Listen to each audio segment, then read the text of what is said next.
Shalom, mis amados hermanos. Quiero compartirles un tema que es acerca de los huesos cuando morimos. ¿Qué debemos hacer?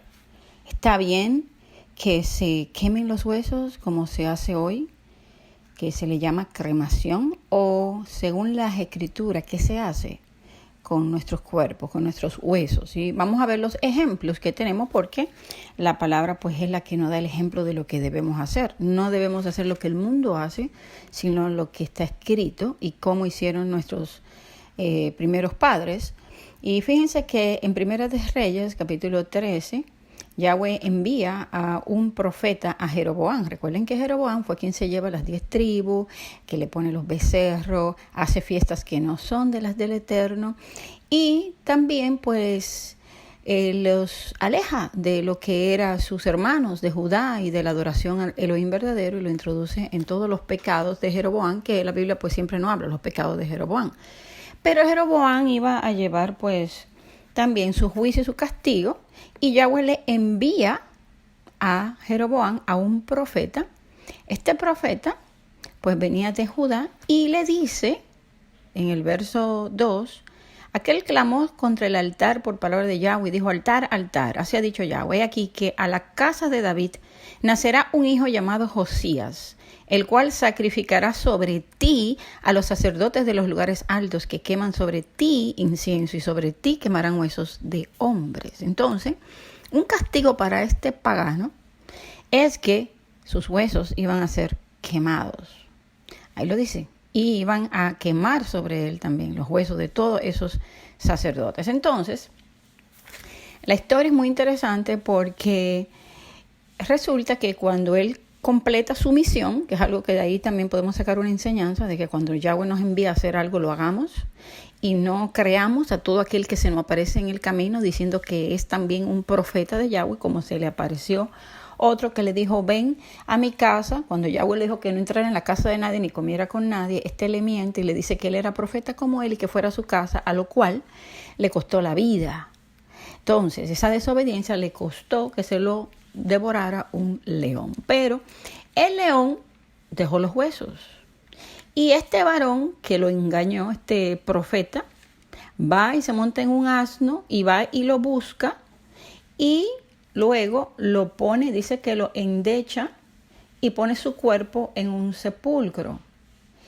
Y en el verso 31 del capítulo 13 dice: y después que le hubieran enterrado, habló a sus hijos, o sea, el profeta, el que le mintió, el que le dijo que fuera a su casa, lo cual fue una desobediencia de parte de él, le dijo a sus hijos que cuando él muriera, enterraran en el sepulcro en que está sepultado el varón de Yahweh, que pusieran sus huesos junto a los suyos. Ahora bien, ¿quién era este Josías? Y vemos que Josías se levanta como un rey que trae reformas. Y fíjense cómo Yahweh avisa incluso hasta con nombre el que habría de nacer, lo que habría de hacer, cómo su palabra se cumple a la perfección. En 2 de Reyes capítulo 23 dice en el verso 16: y se volvió Josías, y viendo los sepulcros que estaban allí en el monte, envió y sacó los huesos de los sepulcros y los quemó. Fíjense, quemó los huesos sobre el altar para contaminarlo, conforme a la palabra de Yahweh que había profetizado al varón de Elohim, el cual había anunciado esto. Después dijo: ¿qué monumento es este que veo? Y los de la ciudad les respondieron: este es el sepulcro del varón de Yahweh que vino de Judá y profetizó estas cosas que tú has hecho sobre el altar de Betel. Y él dijo: dejadlo, ninguno mueva sus huesos. Y así fueron preservados sus huesos y los huesos del profeta que había venido de Samaria.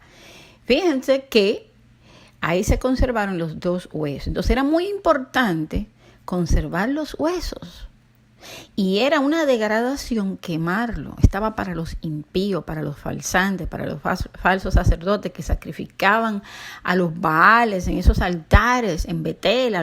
Le sacrificaban y adoraban el becerro. Entonces, esto nos llama la atención para entender lo que Yahweh piensa de qué se debe hacer con sus huesos cuando usted muere. Y veo a muchos cristianos hoy haciendo la cremación.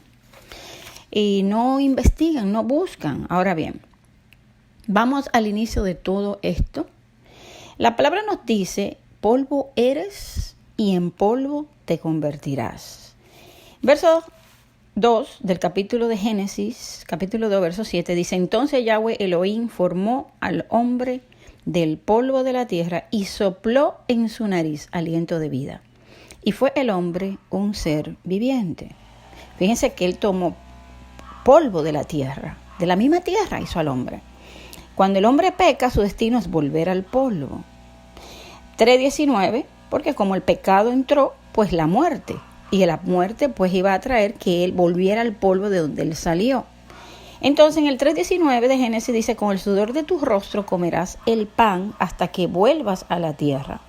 Porque de ella fuiste formado, pues polvo eres y al polvo volverás. Fíjense que la palabra polvo es del hebreo afar 6083. Pero la Biblia nos habla de que el impío será cenizas, del hebreo efer 665. En Malaquías 4:3, la palabra nos dice, hollaréis a los malos, los cuales serán ceniza bajo la planta de vuestros pies, en el día que yo actúe, ha dicho Yahweh de los ejércitos. Se ha comprobado en tumbas que se han abierto después de cientos de años que el hombre se vuelve polvo. Y lo hace de una manera más rápida, es como si fuera parte de eso, hiciera que este polvo pues llamara a la misma tierra, o bueno, la tierra llamara al mismo polvo del hombre y vuelve a donde vino, como dice la palabra. El cuerpo, cuando se quema, cuando se hace esa cremación, se vuelve también, pero un polvo de ceniza. Pero según los escritos, nuestros huesos deben ser enterrados y no quemados. Fíjense que la quemadura de los huesos está relacionada con los impíos. Tanto en aquellos que adoraban a esos falsos sacerdotes que hacían adoración a ídolos y quemaban incienso y hacían todo esto en estos altares donde es quemado y donde Yahweh pues le manda ese juicio y levanta este rey para que vaya y los queme.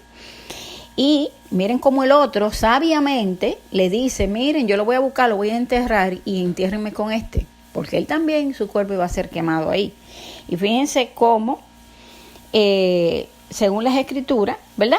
La quema del cuerpo es para los impíos, porque vemos que los compara con ceniza debajo de nuestros pies y la palabra dice que él consumirá a una con fuego al impío cuando él venga. Entonces, ahora, vamos a ver un ejemplo. José le pidió que se llevaran sus huesos después de 400 años que estuvieron esclavos en Egipto. En Éxodo 3:19 dice, Moisés tomó consigo los huesos de José. Y José se lo había pedido anteriormente a los hijos de Israel que se lo llevaran con ellos. Qué tremendo, 400 años. Y se llevan, pues, sea los huesos que había ahí, o quizá era un puñadito de polvo, pero no importa. Porque la palabra nos dice en Isaías capítulo 26 y verso 19, tus muertos vivirán, sus cadáveres resucitarán. Despertad y cantad, moradores del polvo. Ahí estamos, en el polvito. Porque tu rocío es cual rocío de hortaliza. Y la tierra, o sea, el polvo, dará sus muertos. Porque a través del Mesías, ese polvo se convertirá en huesos y en carne y seremos levantados. Qué tremenda bendición. No importa que nuestro cuerpo se vuelva polvo, un puñadito de polvo. De ese polvo, él dice, moradores del polvo, levántense y canten, porque vamos a cantar cánticos de alabanza, cánticos de victoria. ¿Dónde está muerte tu victoria? ¿Dónde está tu aguijón? Porque Él venció en el madero y Él nos ha dado vida. Y aunque nos volvamos polvo, Él nos levanta. Ahora bien, cuando morimos o cuando muere un ser amado, ¿qué debemos hacer con el cuerpo? Pues hacer como hizo José, enterrarlo y esperar el día de la resurrección. Amén. Que Yahweh les guarde y les bendiga. Shalom.